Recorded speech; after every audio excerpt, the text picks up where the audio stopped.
ওয়ালাইকুম আসসালাম। ভালো আছেন ভাই? ভালো। ভাইয়ের নাম কি ভাই? আমার নাম কারি মোহাম্মদ আব্দুল মামুন। আচ্ছা, আপনার মেন বাসা কোথায়? আমার বাসা আলাদাতপুরে। আলাদাতপুরে। আমি বোয়াখালীর ভিতর ভাড়া থাকি। ভবাখালীর ভিতরে ভাড়া থাকেন? জি। ও আগে আচ্ছা বাড়ি গদ্য ছিল, এখন নাই, সেলাইছিলাম সব। ও আচ্ছা, মানে আপনি তো সমস্যার কথাটা বললেন, যদি সমস্যাটা একটু বলেন তো একটু। সমস্যা আছে কি, আমি নভেম্বর 2024 সাল নভেম্বরে আমি সেপ্টেম্বর মাসে আমি স্ট্রোক করি। 45 দিন ঢাকা ছিলাম, আইসিইউর ভিতর ছিলাম। আমার অবস্থা খুব খারাপ ছিল। আমরা তখন এলাকাবাসী সবাই মিলে আমি সুস্থ হওয়ার পরে কিন্তু আমার এই বাম পাশটা আমি কোনো কাজ করতে পারি না। এখন আমি একদম অসহায় হয়ে গেছি। মানে এখন আপনার বাড়িতে আছেন আপনি এবং আপনার স্ত্রী, জি জি, দুজনে আছেন, এই রমজান মাসে রোজা রাখতেছেন? রোজা রাখতেছি। আচ্ছা এখন আপনি আপনার আগে ছিলেন শিক্ষক, শিক্ষক, কিন্তু আপনার সমস্যার পরে এখন আর ওটা সম্ভব হচ্ছে না। সম্ভব হচ্ছে না। এখন আপনার মানে যে ইনকাম করতেছেন তা হচ্ছে আপনার সংসার চলতেছে এর উপর দিয়েই, ওই হাওয়াই মিটার উপর দিয়ে, তাই তো? মিটার উপর দিয়ে। এখন বাড়ি রান্না বান্না বা খাওয়ার জন্য কি আছে আপনার? আমার বাসায় এখন যেখান যে কোনো চাউল টাউল নেই। এখন এই বেচার পরে টাকা হবে, তারপর সেই টাকা নিয়ে চাল কিনে আমরা খাবো রাত্রে।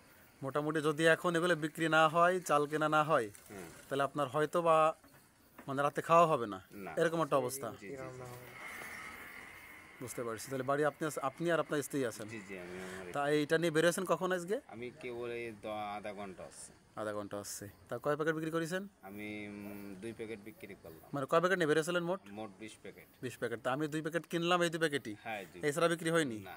মোটামুটি এই 20 টাকা যদি আপনার দিই, এই টাকা দিয়ে যা হয় তাই কিছু করতে হবে, এই তো? হ্যাঁ হ্যাঁ। আচ্ছা, তা এই প্রতিদিন কি এরকম সময় বেরোন?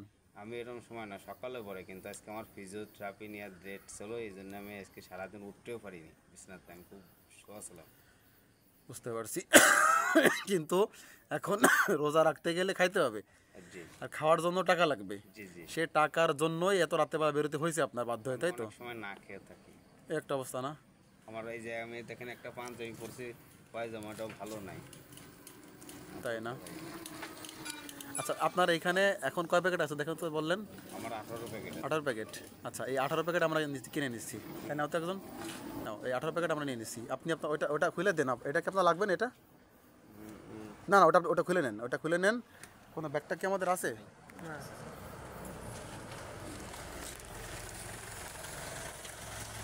কোনো ব্যাগটা কি আছে আমাদের কাছে আপাতত? আপনার হাতে যেটা আর কি, ওটা কি আপনার লাগবে না? না লাগলে লাগবে না তো? আচ্ছা, তাহলে দিয়ে দেন আমাদের। যেখানে আছে টোটাল হচ্ছে কয় প্যাকেট? 18 প্যাকেট, আর আগে নিচে 2 প্যাকেট, মোট আছে 200 প্যাকেট।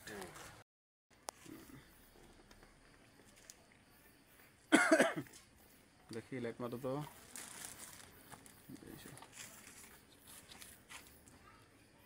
আচ্ছা, আপনি এক কাজ করেন, এটা পরে আপনি কি আমার সাথে ওঠেন, বাইকে ওঠেন, আপনি ওঠেন, দেখি। হুম,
আমি হচ্ছে ছাত্র মানুষ, এখনো কর্মজীবনে ঢুকিনি, ঠিক আছে?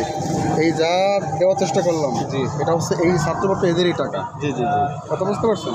এদেরই টাকা, সামনে এদের পরীক্ষা, এটার জন্য দোয়া করি, ঠিক আছে? আর হচ্ছে আপনার হাওয়া মিটার টাকাটা,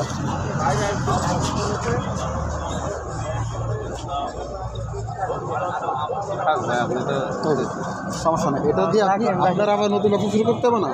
এটা দিলেন, এখন আপনার কালকে আবার নিয়ে বেরোতে হবে না। যাক, মোটামুটি স্বল্প পরিসরে, কিছু মনে করেন না। যা মানে আমার তৌফিকের কোলায় বা আমাদের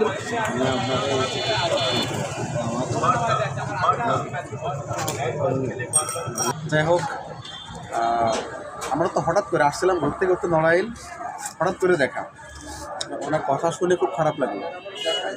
এই জন্য হচ্ছে মানে কিছু না ভেবেই আসতে শুরু করলাম, এগুলো না ভেবে চিন্তা করলাম যে কিছু দেওয়া উচিত, কারণ ওনার জায়গায় আমরাও থাকতে পারতাম। ওনার যে অবস্থা খুব খারাপ লাগলো। তাছাড়া উনি হলো শিক্ষক মানুষ, উনি আলিম মানুষ, উনি মাদ্রাসা শিক্ষক ছিলেন, কিন্তু আল্লাহ দুনিয়া বড় পরীক্ষা দিচ্ছেন। যাই হোক, আমাদের স্বল্প পরিসরে যতটুকু সম্ভব চেষ্টা করলাম। ওনার দিলাম হচ্ছে আমরা কি 5 কেজি চাউল দিলাম, 1 কেজি আলু, তারপরে ছোটো বোতল হচ্ছে সয়াবিন তেল, আর কি দিলাম, খালি ডিম দিছি আমরা, আর হচ্ছে বেগুন দিছি 2টা বেগুন বড় দেখে, আর হচ্ছে 250 গ্রাম দিলাম না, 250 গ্রাম মরিচ, শাক এবং 250 গ্রাম মরিচ দিলাম, এবং হচ্ছে খেজুর দিলাম 1 প্যাকেট রমজানে ইফতার করার জন্য। যাক, এই হচ্ছে আমাদের দেওয়া। আচ্ছা, আর আমি যেটা বলতে চাচ্ছি সেটা হচ্ছে কি, যদি আপনাদের দ্বারা সম্ভব হয়, যারা ভিডিও দেখতেছেন, যদি সম্ভব হয় তাহলে চাইলে আপনারা হেল্প করতে পারেন। কারণ আপনার কাছে আপনার 10 টাকা, 20 টাকা বা 100 টাকা, 50 টাকা কিছুই না, কিন্তু ওনাদের কাছে, ওনার কাছে অনেক কিছু। উনি আসলে ওনার খুশিটা উনি প্রকাশ করতে পারতেছেন আমাদের সাথে, কিন্তু অনেক কষ্ট হচ্ছে। হ্যাঁ, যাই হোক, এটা আমরা কিনে নিলাম। এগুলো আমরা চেষ্টা করবো এগুলো দিয়ে দেওয়া যাবে কাউকে, কারণ আমরা তো খেতে পারবো না। যাই হোক, আর সবথেকে বড় কথা, যদি আপনারা ওনাকে হেল্প করতে চান, যোগাযোগ করতে পারেন আমার সাথে, অথবা আমার সঙ্গে দরকার নেই। ওনার বাড়ি হচ্ছে আলাদাতপুর, নাম হচ্ছে মোহাম্মদ আল মামুন। উনি আপনারা যোগাযোগ করে কথা বলে ওনাকে হেল্প করতে পারেন। তবে আপনাদের সকলের কাছে রিকোয়েস্ট করব, যারা দেখতেছেন ভিডিওটা, যেহেতু রমজান মাস, খুব সবাই জানেন যে 1 টাকা দান করলে 70 টাকার সব পাবেন আপনারা। সো এই অপরচুনিটিটা মিস করবেন না ইনশাআল্লাহ। আমি আশা করি যদি সম্ভব হয় আপনারা একটু এগিয়ে আসেন, কারণ ওনাদের অবস্থা খুবই খারাপ। যাক, আপনারা চেষ্টা করেন। যাক, আজকে এই পর্যন্তই, দেখা হবে ইনশাআল্লাহ অন্য কোনো ভিডিওতে। আজকে পর্যন্তই। আসসালামু আলাইকুম ওয়া রাহমাতুল্লাহি ওয়া বারাকাতুহু।